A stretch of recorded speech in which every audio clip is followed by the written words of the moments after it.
Hi everyone. This video today I'm going to go over how to add users to your account. There are a ton of settings in the add new user screen and it's a little overwhelming sometimes what all that means, so I get a lot of questions about it, so this video will address all of that. So if you're new to Vacation CRM and you need to add your ICs, or if you just haven't done it in a while and you need a refresher on how to do that, the first thing you want to do is go to settings and go to manage users, not manage user details, manage users. And your screen might look a little bit different than mine because this is a demo account, so it's pretty unlocked, so I don't have a active subscription on here. So there's a button up here that you will have that I don't. But anyway, when you get in here, if you have a message, I believe here down at the bottom, that says you have reached the maximum number of users for your account, you will need to add additional agents to your account, and to do so you will have a yellow button here that will say modify plan, and all you need to do is click on that and then change the total number of users on your account. So if it says 2 and you have 2 agents here and you need 10, change that to 10. Now keep in mind that whatever you have under modify plan is what determines your billing costs. So I mention that because let's say over the next several weeks you need to add 10 additional agents, but for right now you only plan on adding 2 of those. I would recommend you only add, go to 4 in that example, because you don't want to pay for additional users that you haven't even entered yet. So just put 4 for today, add your extra 2, so you've got a total of 4 agents listed here, and then when you need to add more, go in here again, modify plan, and change it to however many you need. That way you're not paying extra for users you haven't created. So anyway, after you do that, you're just going to click add new user,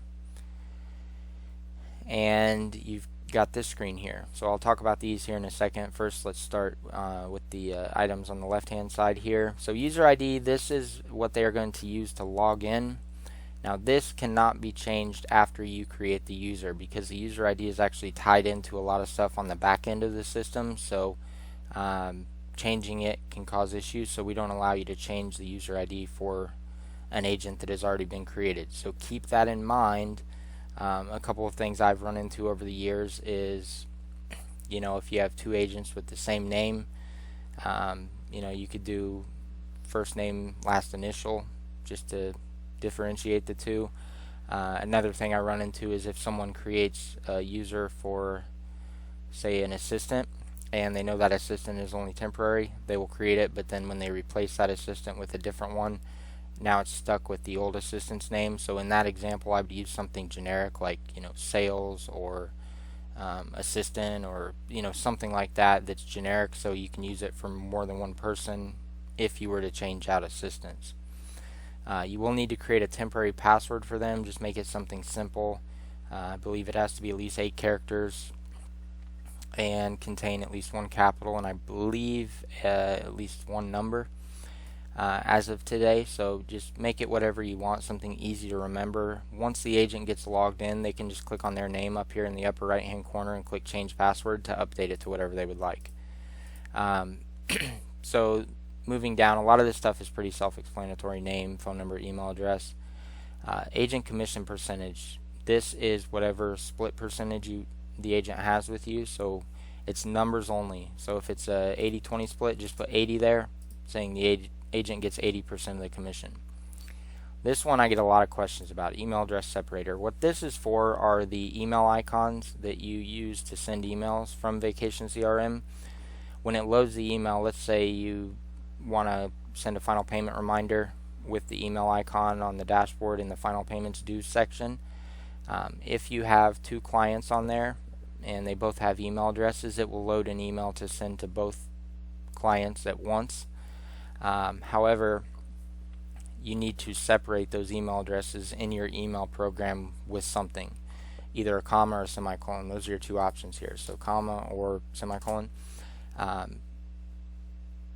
To determine which one you want to enter, it's based on what email program you or this agent uses. So it's been my experience that almost every program uses commas to separate multiple email addresses, except for Outlook will use semicolons. So that might not be true forever, but as of today, that's pretty standard. So if they are using Outlook, put a semicolon. Anything else, typically you're going to put a comma in there. And then there's a lot of checkboxes here. So what I'll do first is I will just check the ones that I think are pretty common for an IC, and then I'll come back and explain what all of them are. So for your typical IC, what you are going to want to check is this one, the Allow Agent Access Supplier Info screen. If you want to lock them down so they can only view their own client profiles, you want to check this box. I would probably also check this and also this one. So these are the typical ones that most agencies are going to select for their ICs. So now I'll just go from top to bottom and explain all of them. You will not have this one. This is just on the demo account for an older version of VacationCRM, so you won't have that. So starting at the top, administrator. If you check this, it gives that agent full access to the entire system. They can change any setting. They can view any report for any agent. They can do everything. So it's not typical to check this unless it's like a business partner or somebody that's in some sort of management position within the agency. Allow agent access supplier info screen. So what this is for is it will give them access to this screen, which they will access by clicking settings and manage user details. And this is for the integrated suppliers. So for example, if you have an agent that books Vacation Express and you don't, so you've never entered that, they can just come in here and enter the agency's IATA or CLIA so that they can import their Vacation Express bookings. So if you don't want to have to manually enter all of this stuff for each agent for this entire page, you do want to check that box. Now while we're on the subject here, I'll just go over a few things. Some of these codes that you need to enter are the same for every single agent within an agency, while others are unique to each individual agent. So as of today, the three for the cruise lines, Carnival, Holland, and Princess, as well as Vacation Express and ALG, those are all going to be the same for every agent within your agency. Things like GoGo, for example, are different than that because the agent will need to enter the IATA, their email address, and then their actual GoGo password. Now, if you are creating users and you want to do some of this for them, especially for the ones that are the same for every agent, I'll just go into Alicia. We'll pretend I'm her in this example. What I could do is I could go to my own supplier info and credentials screen, and then I could enter the codes that were assigned to my agency for Carnival, Holland, Princess, Vacation Express. We'll just do something like that, and ALG, and then save. And then what I could do is I could click share credentials, select the ones that I've entered things for. So in this case I just entered Vacation Express, and then I could say all users and then click share. And what that would do is that would copy whatever I have on my screen here to all of my ICs, so I wouldn't have to go in one by one and enter that. Alright, so back to these settings. Allow viewing of other agents' dashboard. What this would do, if you check this, even if they aren't an admin, it would give them access to this drop down where they could view anybody's dashboard. So Beth, Dan, Aaron, Lisa, or all agents, that would give them access to that. So some agencies I know like to check that because agents will help each other out while one is traveling. So it's nice for them to be able to view the dashboard to see what's going on while one is out of the office. But ultimately it's up to you. Show all agents on dashboard by default. This is for admins only. I don't recommend anyone check this in most cases. What this checkbox will do is if I had that checked for me, as soon as I log in, it would load not my dashboard but everyone's all at once. So I have found that typically you want to look at your own, not everyone's all at once most of the time, so I would not check that. However, since it's not checked on this account, I could still view all agents. I would just have to select it from here rather than it load from by default there. It also loading by default all agents takes longer to load the dashboard, so I don't recommend that typically. There are a couple of select checkboxes here that allow non-admins access to things that typically only admins have. for special situations. So the next two here, edit fields, manage codes. So edit fields, fields are the boxes you see throughout the system. Like, these are fields here. So if you check this, it will allow a non-admin to customize Vacation CRM. So they can add boxes to different screens. They can manage codes. That would be to add things to drop-down menus in the system, like like a hotel chain box in the reservation, for example. If you wanted them to help you add hotel chains that aren't listed there by default, you would check this box. Be careful with this though. I wouldn't recommend you give it to any and every agent, because then it's pretty wide open. Agents could hide fields that they don't feel are necessary but are, and it hides it for everyone. This one allow agent to edit email or reminder groups. What this allows them to do is take an email or a reminder group that they did not create and edit it. Again, be careful with this. This would typically be checked if you wanted help. If you had it set up in a way where you had created email or reminder groups that you plan to share with all of the agents, and you want them to be able to edit those for everyone, so you don't have to do it all, you would check this box. But it can cause problems, because if one agent changes a whole email group and for themselves only, that's going to be shared with everyone. So you don't want everyone else to be able to be using email groups that are specific to that one agent, if that makes sense.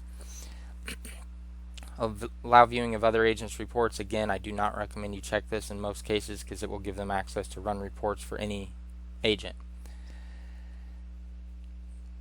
The duplicate removal utility, this allows them to run a utility. So if they have two profiles for one client and they want to merge them together, they can do that with that utility rather than having to delete one and potentially lose the data that was under that. You can merge them into one existing one.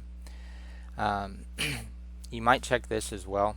Use phone mask. So what this does is, if this is checked and the agent goes in to create a new profile, and let's say they're typing in the client's phone number, they could just type, for example, 123.123.123.4, and it'll automatically format it with the parentheses and the dashes there for them, so they don't have to put all that in. They can just type the numbers and it'll do the rest.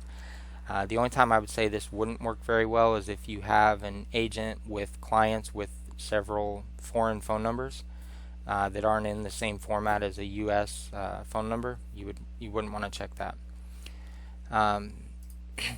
Sorry, I had that checked. I think I checked that instead of that. User sets up own invoice details.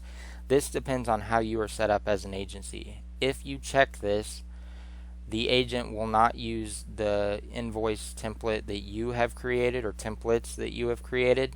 Instead, it will give them an option under settings that will say user invoice details. So what that is typically checked, or the situation in which that is typically checked, would be if you operate more like a host, where one or some or all of your ICs have their own agency name and their own website. Typically you would check that box for them, because then they could create their own invoice with their own logo on it, rather than using yours with your logo.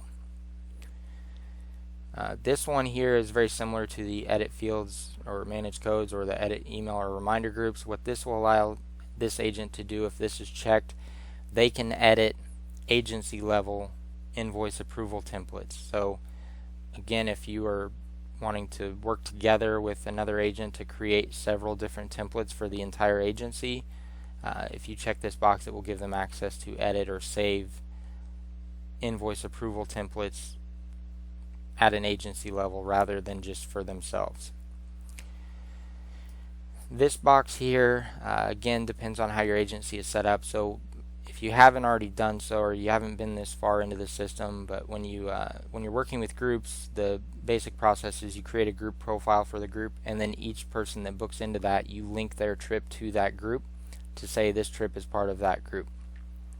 If you have this box checked, when they click the linked group drop down, that agent will only see groups that they created. So we originally added this because prior to this, it would show all groups that were entered, and if you have 20 agents and each one of those books several groups a year, that list gets pretty lengthy. So this was a way to quickly knock the number of groups that display in that down. However, if you are an agency where you have several agents that work together on a group, you definitely would not want to check that, because one person might create the group profile but two other agents might need to link trips to it. So this one, include an agent selector on API form. What that is for the registration and the payment and the lead form.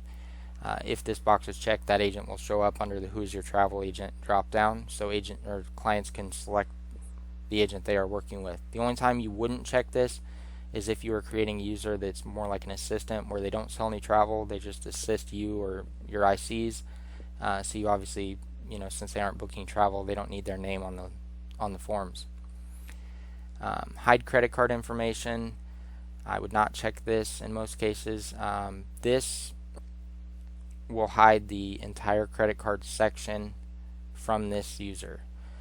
It will also hide it in the payment section as well. So what this would be for would be like an assistant that doesn't do anything payment related, so you don't want them to have access to your client's credit card information. And then finally, can create and edit system quote templates, much like the invoice approval. If you check this agent can enter in the quoting in the itinerary section, they can enter stuff into the agency level rather than just the personal level. So if you want an agent to be able to create templates for hotels or create templates for quotes or itineraries that are shared with everyone, you would check this box. If it's not checked, they can only save stuff to their own personal section just for them. Alright, so let's go back to the add new user screen here. Okay, so we talked about supplier info and credentials. Next up is dashboard setup. Basically, these settings are just to toggle things on the dashboard. For example, how many days in advance do you want to highlight clients that are going away soon? So I've got a 2 in here. What all that means is it turns green 2 days before the trip date, just to kind of highlight it to show you this client is leaving soon. You can change that to 5, 7, whatever. The rest of it's pretty self-explanatory. This one here, though, as I talked about the linked group drop down when you're linking trips to a group, this 70 in here, what this does is by default it's going to be 70, which means once the trip date is over 70 days ago, that group will no longer show up in the linked group drop down. Just again to make the list more manageable so you don't see them in there forever. The only time you'd need to really adjust this would be if you find yourself linking trips to a group that traveled more than 70 days ago. You'd need to make that number higher so that they show up for longer after travel. Not very typical, because typically you're only working in a group prior to travel. But if you're a new user and you want to put a group in that traveled earlier this year, you can crank this up so that group still shows up in the linked group drop down. And then finally, the last tab here is the API form setup. These are basically for the notifications of the forms when a client submits a form. So by default, the bottom one in most of these, the lead or the notification email is checked.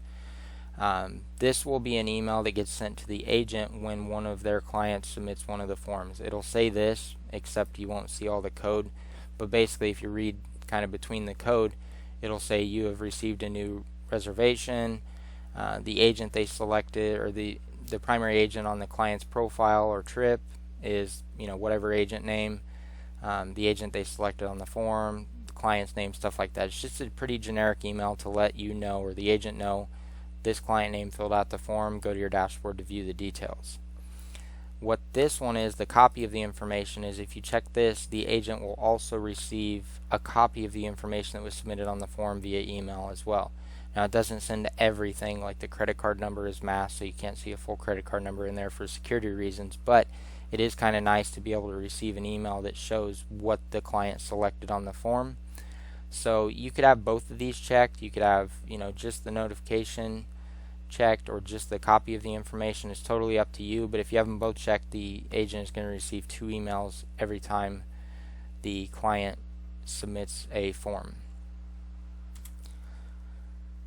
And now one other thing I want to go over is, you saw on the new user screen, once we got to the email address separator, there was nothing below it. However, once you create a user, if I go in to edit, let's say Alicia here, there is also going to be some more items you didn't have before. These items down here. Now this is important because a lot of agents think of this backwards is what it is. So allow other agents to view dashboard, profiles, reports, or trips. So what this is for is if you wanted to give, if you have your agents all locked down to where they can only view their own client profiles. So like this is checked. So they're locked down, but let's say you want to give one agent access to another specific agent's profiles or trips or dashboard or even reports. That's what these settings are for.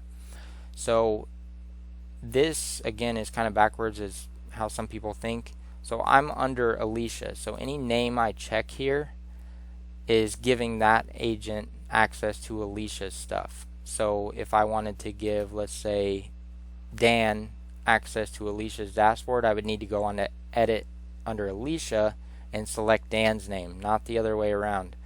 So I've seen a lot of times an agency owner will create agents, and since they're thinking backwards here, they will select their name here. So that's they'll select, sorry, I said that backwards. They will go into